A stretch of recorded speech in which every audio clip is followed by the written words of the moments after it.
ಆದರೆ ಎಲ್ಲಿಯೂ ಕೆಲಸ ಸಿಗಲಿಲ್ಲ. ಹೀಗೆ 15-20 ದಿನಗಳು ಕಳೆಯಿತು.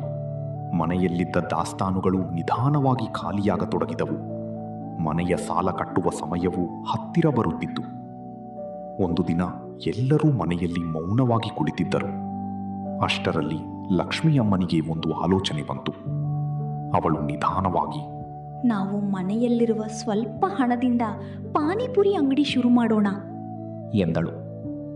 ಅದನ್ನು ಕೇಳಿದ ರಾಮಣ್ಣ ತಕ್ಷಣ, ಏನು, ಪಾನಿಪುರಿ ಅಂಗಡಿಯ? ಅದರಿಂದ ಲಾಭ ಆಗುತ್ತಾ? ಇದ್ದ ಹಣವನ್ನು ಸುಮ್ಮನೆ ಹಾಳು ಮಾಡೋದು ಯಾಕೆ ಎಂದ. ಆಗ ಲಕ್ಷ್ಮಿಯಮ್ಮ ನಗುತ್ತಾ, ನಿಮಗೆ ನೆನಪಿದೆಯಾ, ನಮ್ಮ ಸೊಸೆ 100 ಪಾನಿಪುರಿ ತಿಂದಳು. ಅದನ್ನೇ ಉಪಯೋಗ ಮಾಡಿಕೊಳ್ಳೋಣ.